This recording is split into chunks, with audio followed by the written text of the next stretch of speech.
All right, that should have cut the track. Welcome to another episode of Games Without Borders. I'm here with a fellow journeyman, adventurer, gamer, geek, Hunter Wynn. Thank you for joining me, my friend. Thank you, Atlas, for having me.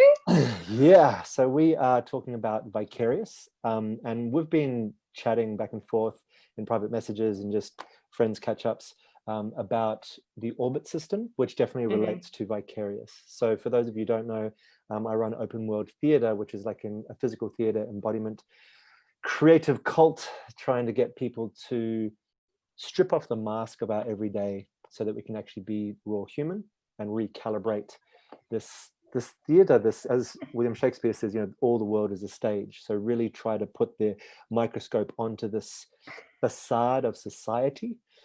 And in doing so, and ironically, by putting theater or a game over reality, I think we can actually connect more authentically to reality itself. So in that modality, open world, there's a system called the orbits system. And this is a way to incrementally train in embodiment, in meditation, in creativity, doing rites of passage, etc. And Hunter and I have been jamming on what that actually can look like, looking at our own rites of passage, looking at our fascination with like fantasy and storytelling and all that kind of stuff, mythology. And it totally relates to Vicarius itself as well, because Vicarius, the game, is my social experiment in which I put myself out as the crash test dummy, the human guinea pig for online players to control me, to cruise around in life itself, IRL, in real life. And that is one of the archetypal level ups. And about today is the character customization of a character in a game, but in this case in real life. And I guess it relates to self-development, life coaching. It's like, how do I become fully realized? If you look at Maslow's hierarchy of needs, this idea of self-actualization, fully reaching your potential. And I guess also Vicarius also looks at the idea of self-transcendence as well, which is moving beyond just our potential and looking at what is beyond me, because it's very much asking what happens when I no longer have to control or decide all of my personal decisions in life, and I can actually outsource or crowdsource my decision-making for my life and access the genius inherent in the hive mind. And that's something that I'm really excited, and it's dangerous, but it's genius. And I think that's the fracture line that we have to walk as a tightrope if we're going to evolve and progress. Is like the atom bomb, and you know, you can use advances in science for destruction, but you can also potentially use them for great harmonious evolution as well. So that's probably enough of an intro. I'm going to be playing a video in a second to show those of you who aren't that familiar with video games what a avatar builder looks like, or what a video game character customization screen looks like. But yeah, I thought I'd just hand over to you for a moment, Hunter, and just tell me like what your experience of open world is, and also to do with character creation, just in your own life, you know, rites of passage, becoming self. I know you've also, like myself, your current name is not the name of your birth, like this process of evolution. What does that mean to you? Thank you, Atlas. The way that I just heard you describe Vicarius is really, really succinct, and it's amazing to hear the beautiful carving away of this project come into more clarity and more clarity and more clarity. Yeah, I've been journeying with open world just on and off for the last few years, ever since I met you. And the thing that I think I appreciate about it the most, and I was actually talking about it today with a friend, is the idea of being able to strip down all of our masks to 0.0.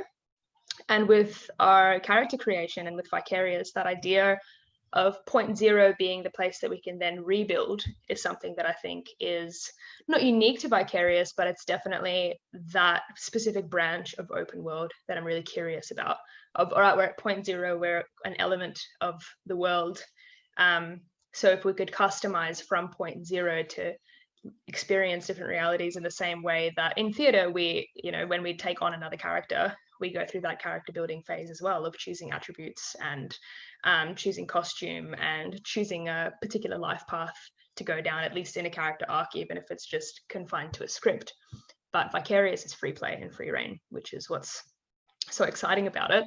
Yeah, my journey with character building and character creation for sure has been a really major part of my life. Like, I've been a fantasy kid ever since I was super duper super tiny, and it's a lens that I've kind of lived my life through in a really, really strong way, being a kid of the imagination, having, you know, imaginary worlds that I go to, interacting with imaginary friends, and bringing that into my therapy practice as well. When I transitioned to Hunter Wynn from my previous name, I felt a character shift within myself as well. I felt that, you know, I'm on a cusp of two signs, and I felt that I went, you know, from Aquarius to Capricorn. I went from air to earth. I shifted gender, and there was so much in me that changed when I went through a character rite of passage. And the curious thing about it was that a lot of it was subconscious, or at least it was like it was passed down to me, and it's something that I just kind of stepped into and accepted, rather than something that I consciously just chose every aspect of. And I'm curious about that journey of working with intuition in order to choose our different attributes as well. Yeah, so much to say. The last thing I'll kind of put into our beautiful cauldron before we show our video is the one thing that I love about fantasy so much that I see in Vicarius is this idea of, like, fantasy makes, to me, much more sense than the reality that we're presented with now. And when I say reality, it's not even reality, it's the system, and it's the worldview that we've been growing up with, the lenses that we have over ourselves that we see through this imperial system. We work with so many different fictional imaginary realities of money and classism, and different hierarchies of importance and values, different standards that we live in our day-to-day life, that I think the world is starting to realize how claustrophobic that is. And for us to come in at this point now and say, well, okay, that's one lens of reality. What if we can play with another lens? And fantasy as a genre brings so much simplicity, I think, to that space, because you strip everything away, and what you're left with are basic values of bringing light to darkness, of restoring order in an unbalanced world, and of just accepting and loving magic as the forefront of how to live. And yeah, I think very much so that's something that Vicarius is going to be bringing in as well. How can we strip down what we know and choose what to experiment with, and in that way start breaking down the very strange structure that we call reality right now, and create something new. Yes, absolutely. It's just such a privilege to be, or have access to this kind of technologies that we do, because I'm sure, like, for as long as there's been the human mind, there's been the questions of, like, is this real, or why do we have to listen to you, king or master, or whatever it is. But now, just with the ability to, and the social movements to, you know, whether it be racial or gender or geographic relocation or Bitcoin, like, there's just so many ways we are reinterpreting the fabric of what we just thought was unquestioned reality. And now we also have the communication tools to quickly share our field notes. So rather than, you know, one shaman on a hill going through this amazing transcendental process and then having to put it into a sacred text and hopefully that eventually reaches the other shore, we can just do what we're doing now, which is live streaming, and just update each other real time on our experiments in this sort of place. And I think that this is the only way for it to make sense, because I think on a poetic level, we know that we as a species are questioning reality. We are being harder on politicians. We are doing community-based economics. But I don't know, I'm still apathetic when I think about that. I don't know if in my lifetime there'll be revolution or evolution. I don't know if there will be a whole, you know, new earth born. I really hope there is.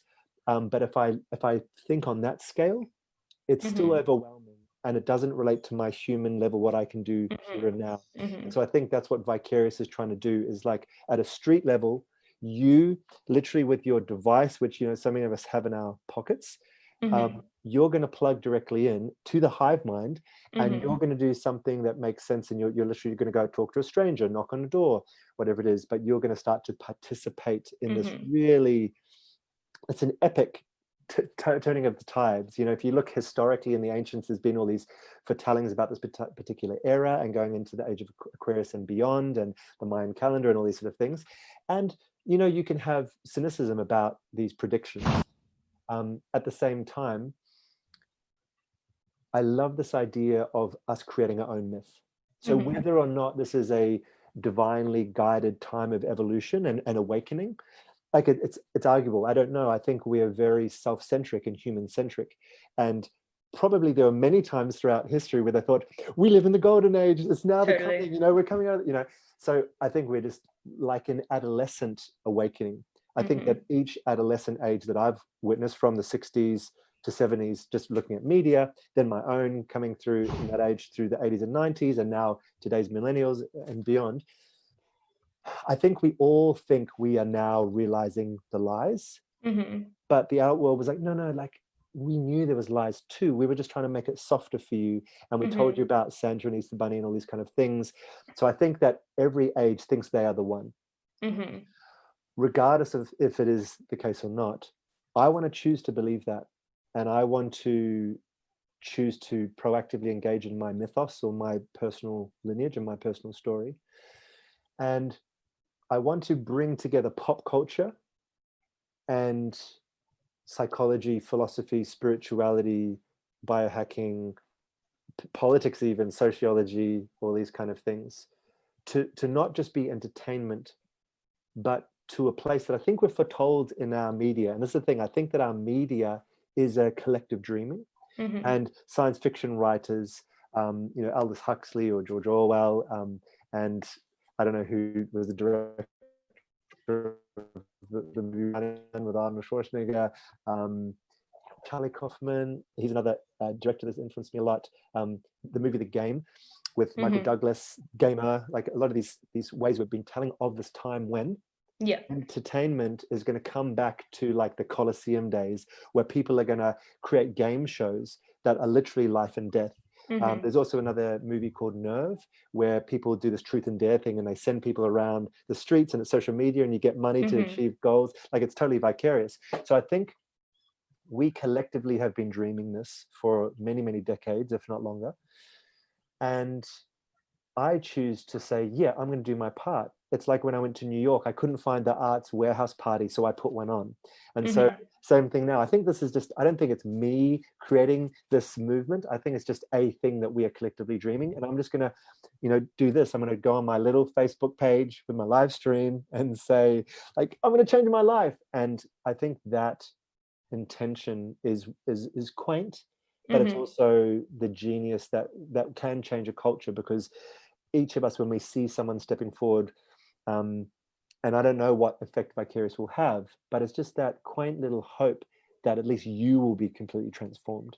And that is the level of spirituality or psychology that I want to employ in Vicarius, is where I truly want to offer myself to be transformed. And I think the game itself needs to evolve, or I can fully give myself to it, because it doesn't have the structure to hold me yet. But yeah, I want, you know, possibly my name, possibly my physicality, definitely my physical appearance with costume, what I do in life and that sort of thing. I want to put that on the altar of Vicarius. Yeah, absolutely. And I think that level of humanity that you're bringing into technology is something that is so integral, so important in this day and age, because like you're saying, you know, we live on that cusp. I like what you said about that cusp of danger and genius. And I think with the speed that technology is going right now, and with virtual reality coming in so strongly, and with social media reaching a particular peak where we've got enough data now to be able to see the pros and the cons of social media. And we've got enough information now, having had social media for how long? Probably 20 odd years. That is enough for us to see, okay, cool. We've got, you know, giant tech companies that are manipulating the situation. we've also got that human to human interaction that is so beautiful and so connecting. So we're at this opportunity now where we can kind of, if we choose to, scrape away the bad, be able to find the good, and to continue humanizing technology, which is so, so important. Because we're in this kind of dual spiral where we want to continue to humanize technology, but technology is also rapidly dehumanizing people. And being in that cusp and being able to create a game where through technology, because we're already so locked in, through that point, how can you open up and step into an authentic human experience? And I'm really excited to see how that's going to translate into players' lives, where not only is the player being transformed, but the character is being transformed. And it's this beautiful kind of relationship that's happening, that's across the screen. And that level of humanity and evolution and beauty and love and transformation and that creation of your own myth is something that's so integral to keep like a little sacred flame.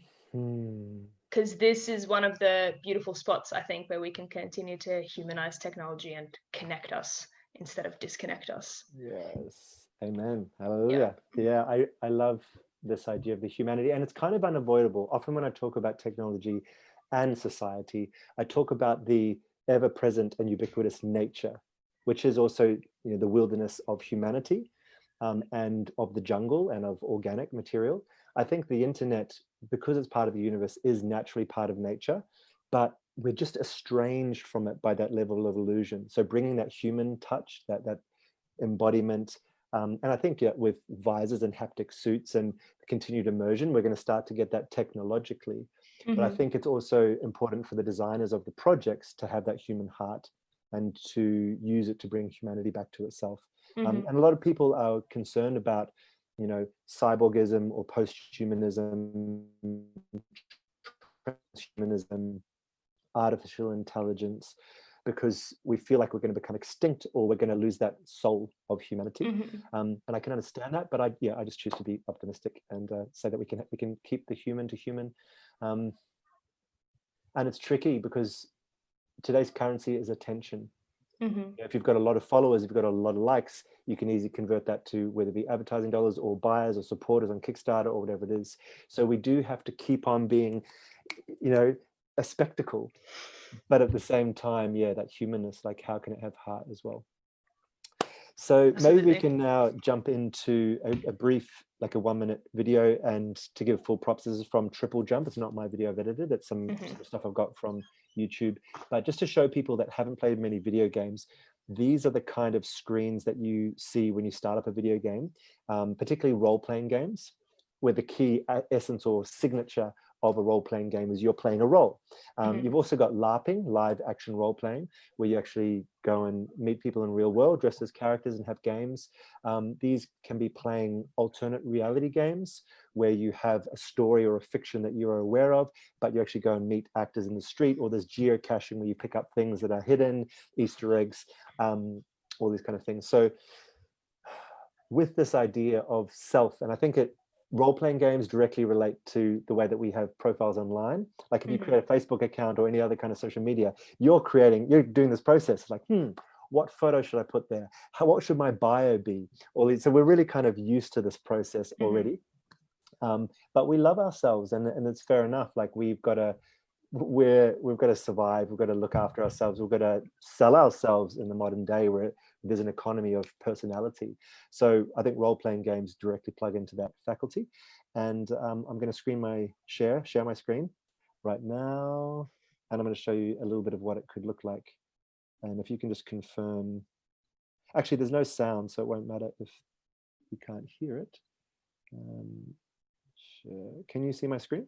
Yep. The whole thing? Yeah, the whole thing. I can see it. All right, sweet.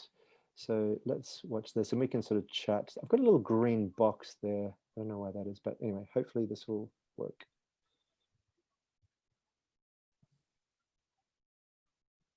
Can you see that okay? Maybe a bit more to the left. Like that? Yeah, that's good. Awesome. So yeah, you've got these kind of simple, like put on a different t-shirt, put on a different pair of shoes, simple like Sims level thing. Nice. You've also got these preset versions where it's like a preset haircut that you can just swap the wig. Then you've got Fallout 4 level where you can actually morph and like use the face a bit like clay and personify it. But even that, there's usually sliding scales. Then you've got something like this with Spore, where it's like you can literally click and drag and make it this amorphous blob, and you really have authorship over the kind of creatures that you're going to create or birth in this case. And then you've got like uber like tweaking levels where you can literally like bring colors to the different, you can retexture skin, you can have asymmetrical design where one shoulder is bigger than the other, you can bring one eyelid down, you can put little appendages on, or you can create like this sort of monstrous mash of a person. So yeah, those are, I guess that was just like a quick crash lesson for those who've never seen it. But yeah, what's your experience with that kind of role-playing game? Any particular games or books or anything like that that you really loved the characters in? Yeah, absolutely. I grew up playing role-playing video games, Elder Scrolls, so yeah, Oblivion, Skyrim, Fable. Those were kind of my two top ones, and sort of anything in that arsenal I would have a go at. And the appearance is obviously one of the funnest things to do. So there's kind of the two factors, isn't it? There's the appearance and then there's the personality, and then you've got the whole backstory. There are so many different elements to character creation that I really love so much. Race is also a really interesting one in terms of being able to actually be a completely different creature. Like some creatures are reptilian, like that Spore, where you can actually just create your own blob from scratch. Probably one of my favorite games and experiences when it comes to character creation is Dungeons and Dragons, which is something that I've only come into in the last year. And being able to, like, because that all just takes part in the imagination, where you go through, there's like a whole thick handbook, and you go through and you pick your race, and you can just create in your head exactly what that character looks like. And there's a website that you can go on called Hero Forge, where you actually are able to create a miniature physical version of yourself to have sent to you and to paint, and that's all very kind of touchy-feely. The Sims as well, like you said, such a core part of my upbringing as well.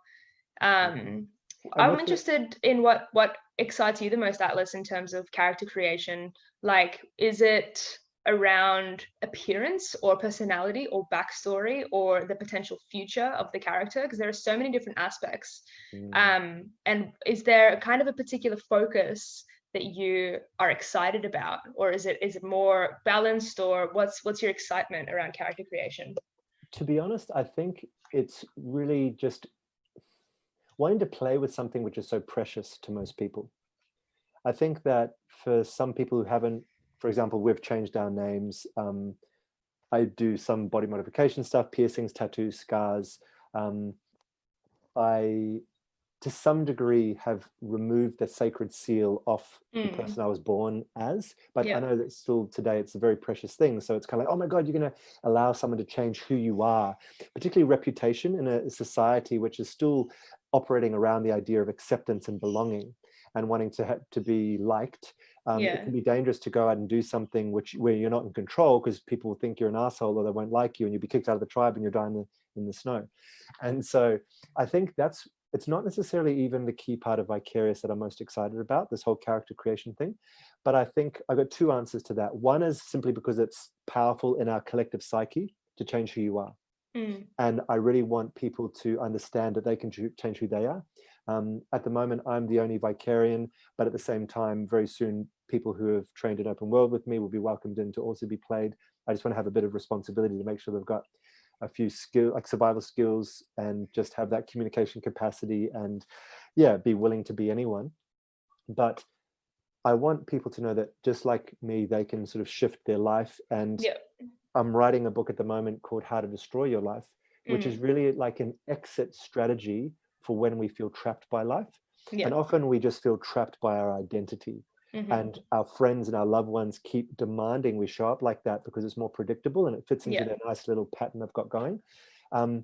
But I think that ultimate freedom of the open world is when you can just go, I never usually dance on tables, but tonight I will. Or I always usually eat this kind of thing, but I'm not going to do that anymore. Or I usually have this fear. And I think our fears and our avoidances, like Joseph Campbell says, the cave you fear holds the treasure you seek. So I just want people to be able to dip into the unknown so that we can really start to feel like, I feel life is so abundant. I just want people to know what's beyond themselves. So that's the first kind of aspect. But the second reason I am actually excited about the character customization is because I think archetypes assist you by bringing through a lineage or bringing through an energy, which is then a momentum or a catalyst for a completely different trajectory for your quest. And so I want to know what it's like when and now let's start to break down, like, how do we categorize people? And I've got the orbit system, which we can definitely go through, but it's like, if I'm going to reference the chakra system, for example, if I'm going to be led by my root and I'm in like a party or whatever it is, I'm at a club, like, how does that shift my attention and my focus? How does it shift how I move? How does it shift what is good or what is bad? And I think if we look at the simple human mechanic of pleasure and pain, it's kind of like God's joystick. It's like, totally. Pain, I'm going to go away from that. Oh, pleasure, I'm going to go towards that. Like simple magnetism and repelling. And so when you play, but this is also why in open world theater, it's not acting, it's not pretending. It's having an experience. And being able to be fluid enough with your state that you actually don't, and this is the interesting thing, character is so linked to story. But I think that's just a stepping stone into being. And then ultimately you want to be in the state of that character, so you authentically have the responses. And this is why in improvisation you can watch someone like whoever, Dame Edna or Rob Williams or whoever improvises you like, and then they're so quick, they're so immediate, because there's not that intermediate step of like, what would this character do or think? It's like, how do I feel? How do I feel about that? So that's why I'm excited about being morphed by others, is because I know that will like take places I've never gone and do things I've never done. And that is the way that we can sort of have this mind map, this living mind map of all of the other timelines. It's kind of like timeline hopping.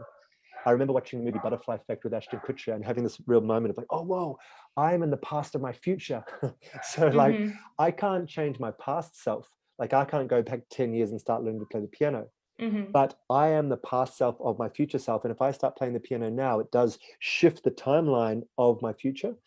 And so a game like Vicarius kind of speeds that process up, where it hops me into a different personality. It hops me into different clothing. It hops me into a different geographic location. And suddenly I am where, like, an alternate reality where I could have been if I lived differently. So yeah, that's absolutely. And in terms of the length of play as well, because we're looking at anywhere from an hour up to a few years or whatever, like whatever that length may be, if you're able to shift your state completely to fully embody that being, I'm curious about the studies that can take place around that in terms of being able to play piano instantly, or like what acceleration can take place in us when we learn how to fully embody the character that we choose. I'd love to dive into the shamanic and the psychological of that aspect, because some people go through these awakenings or breakthroughs and then they can like speak another language, or they can learn to play this, or they remember things from other lives, or however you like to think of it. And I think it brings so many things to the forefront, a bit like Assassin's Creed, where he could through his DNA plug into memories of his ancestors. And totally. It's incredible. And so I guess the question is around, well, if we're coming back to point zero and we want to I guess choose a direction and escalate into a particular character, what does that escalation look like? Like the image that comes into my brain straight away, like with my fantasy gaming experience, is that idea of the skill tree, right? And having that core of like, cool, this is hunter, and what's this branch over here, this might have to do with core wounding, and like, if what if I chose a completely different character with a completely different background, and then that core wounding stems, has two things here that stems up around like how I'm going to react to particular situations, choosing triggers, and then at the same time being able to choose what excites me, what is it that stimulates me, what brings out my pleasure and what brings out my pain. And even that skill tree of like pleasure one side, pain one side, and then accessing those areas that can go into all different kinds of interests that create life paths, attractions that can magnetize you towards a person and move away. And it depends on how realistic you'd want to get with this as well, because you could go, deep into the old psychology textbook and have a look at, well, what determines our human behavior, nature versus nurture. If it's nurture, it starts at this age. And so if you created, say, a background as part of the character customization, that determines a lot of someone's personality. So you can decide to go just like straight up, let's not worry about human psychology, let's not worry about story, go straight into state and just choose characteristics, in which case it'd be more archetypal, a lot more mythical. But if you wanted to create an entirely different person, that would be a really interesting thing as well, of like, well, how is a person created, how are personality traits manifested in a human, and what does that mean for the character that you're creating? I think it's so juicy, so exciting, so scary, so primal, so essential. Yeah. And it's so relevant when I'm listening to this book at the moment called Architects of Intelligence, I think it's called. And it's looking at the post-AI boom economy. And this idea, with the Industrial Revolution, it was like, oh, so many people were on farms, on factories. If we automate things, no one's going to be able to have a job. And then with the AI boom, which is just coming, I believe, in the next decade, there will be this synchronicity of all of these different industries which now can do without people. And these kind of questions we're asking here are the quintessential human functions. So I see more and more people being able to play Vicarius or whatever other apps and games and social things get created, but it's what is a human? How do our dream time creations and myth affect us now?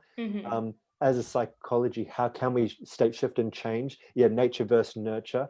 Can we just spontaneously combust a new skill based that, like, and also maybe having the luxury of time. Like if we had this universal basic income, maybe it would just be like, cool, now everyone's going to quest. Like, well, we're just going to go on these skill trees, and maybe we could live, because that's the thing with sliding doors / timelines. It's like, well, I can only go down one track, but maybe we can go down at least 3 or 4 tracks if we're just questing full time, and we're starting to have this interlace, and maybe we can all start or have enough common characteristics with people that we all start at a center point and go, cool, so you're going to go that way, I'm going to go this way, you're going to go that way. And there's always going to be idiosyncrasies, but particularly if you're plugged in, if you do, first of all, embodiment practices to come back to 0 point and be as neutral and open as possible. And secondly, if you're plugged into hive mind for a decision-making process, we could literally experience multiple lifetimes within one human body. Absolutely. Yeah, absolutely. It's the at its most beautiful form, the total blooming of the actor's experience, Totally.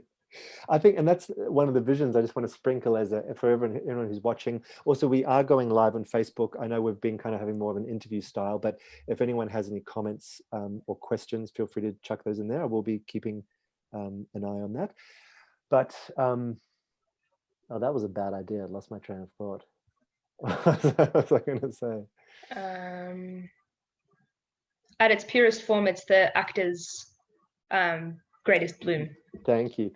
So there's a movie called Synecdoche in New York with Philip Seymour Hoffman, which really inspires me. And talking about this idea of the actor's journey, I can see open world eventually coming to a place where we have this really responsible and comprehensive structure to catch the guinea pigs, the Vicarius, but to be able to actually create, for starters, a immersive theater experience that goes around a city or something like that, then maybe going to like a Big Brother kind of experience where it's people living together and documenting the human experiment of it, but eventually buying a whole town, especially with the shifting economies. You've got these abandoned villages and places and infrastructure which is no longer relevant or useful. So I could imagine buying a whole town and intentionally stepping in together. It's like, cool, we are going to play a game, we're going to document it. Who do you want to be? You know, and you're at the first new kind. It's the same kind of thing. You arrive at the front desk. Yeah. It's like, what's your name? What's your faction? And what are you going to do in the new world? And that's always the question. The new world doesn't have to be going and colonizing a new planet. It can be, we can create it right here. And it's so amazing with things like the pandemic, you know, with COVID. One of the silver linings of that for me was seeing the cohesion and alignment and synchronicity of all of these nations all around the world, even though it was spurred by something which, you know, there's lots of debates around that. I'm not going to go into that aspect, but regardless, we all synced up and we decided and we changed and we closed our borders, which is not open world. I'd like borders to be more open, not less. But the fact is we could actually all shift and go, this is the new economy. This is what's important. This is what's happening. And so, yeah, that's one of the experiments I'd love to eventually to grow to with Vicarius, is to inhabit a whole town, to test these social experiments and document it as a deep process. Beautiful. And what it made me think of is coming back to this idea of, and for any design geeks who are tuning into this or watching the replay, is to look at how we can take the original elements. Like if I think of role-playing game, I think of the 3 key archetypes of thief, warrior, and mage. And there'll be different iterations of that. What in your life are the key archetypes you feel are relevant? And like, just to feed into the game, you know, what do you think would be important for us to include? And then I can reflect on the archetypes we've got through the orbits. But just from your experience, not to do with the orbits or open world, what do you think are the key archetypes? And or what are the key phases of a journey? Because we've got things like the hero's journey by Joseph Campbell. We've got the idea of a rites of passage or initiation in many different cultures. What sings out to you? Very, very cool question. Yeah. What was your 3 key archetypes? It was thief, warrior, and mage. Yeah. I'll add to that cleric. So the idea of the healer. So there's the cleric, and the archetype that I'm really interested in, which is something that I'm kind of, it's kind of surrounding me a lot, is the archetype of the wise woman, or the old one.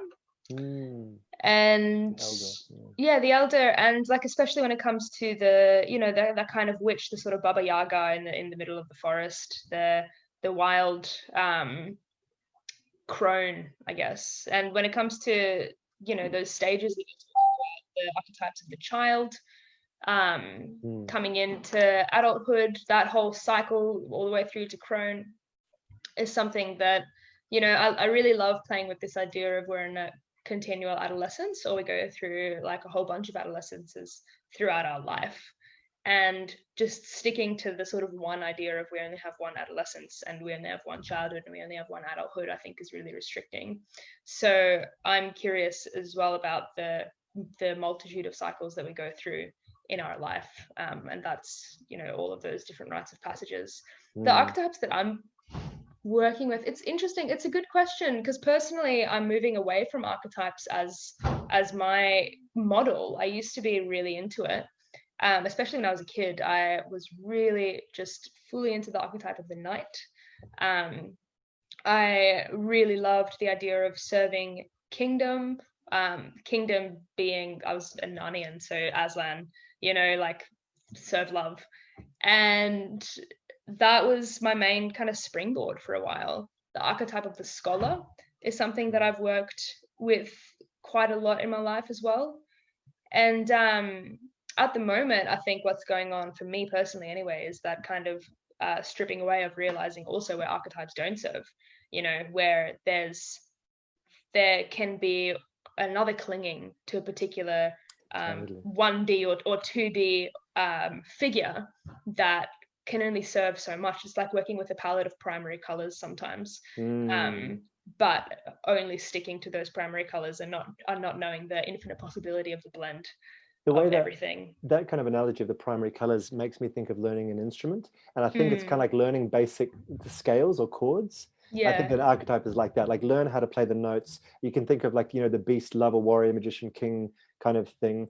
And Absolutely. It's like, well, at least know how to be wild, know how to be loving and fluid, knowing how to come forward with your punch. But I totally agree. Then once you've unlocked your capacity to express and to be those things, then you mix the colors, you play with the chords, you play jazz. Absolutely. You know? Yeah, absolutely. It's that, you know, that journey of continually learning to let down your your character, continually learn to let down your mask. Like Mm. I journeyed with the artist as an archetype for quite a while, and that's something that's peeling away now for me as well. And I'm like, cool, okay, so it's almost like I had this great journey of simply identifying as an artist. I put poet on the census as my religion. Like, it was very much like, this is exactly who I am. This is the only thing I'm going to be for the rest of my life. And then I went through a journey of realizing, actually, no, this isn't the only thing that I am, and not the only thing that I'm going to be for the rest of my life. And that was this huge identity break for me, where I was like, oh, who am I? What do you mean? Really And disorienting. maybe like any convention, archetypes are made to be broken. It's the training wheel, isn't it? Like, I really like what you said about learning the instrument, because I embodied the artist up to a point where maybe the artist was both integrated enough, or something, I don't actually really know what happened, but enough to be able to open up to many different things coming in and shifting and changing. And even the idea of what an artist is, the idea of what a lover is, a warrior is, a mage, a thief, can be so beautifully specific. I learned in uni, when I was studying writing, the thing that the teachers used to hammer into us again and again and again was, you can write however you want, but we're teaching you the conventions because you have to know how to use them before they can be broken. Learn convention before subversion was their kind of thing, which, I mean, take it or leave it, but that's definitely the use that I see in archetypes. And I'm curious about how that can translate into the evolution of a character in Vicarius as well. Yeah, absolutely. I think it would totally make sense to unlock all the archetypes and then be a freeman, just to be someone and that's kind of how the orbits are structured, where you learn all the archetypes, and then you become unlocked to then just paint and play your jazz. I think that would be nice. Also, as all of these structures, all the charts, all the systems and modalities that we fabricate as human beings, I think are always a restriction on the wilderness and the chaos of the universe. But I think they're nice orientation points, because if you stand in the middle of the storm, it's like, well, what on earth? And so I think, as far as Vicarius goes, I can see one of the modes of play being the archetypal mode. And you go and you unlock all of the creature. So one of the beast equivalent in Vicarius and Orbits is the creature. So cool, go into all the creature things, and then you have freak that or embody that, and then go and unlock the architect things and work with space and labyrinths, and then you've got those skills. So I think that's kind of how I see it playing at the moment. And then almost like, I guess, black belt in a martial art. When you get to black belt, it's kind of like level 0.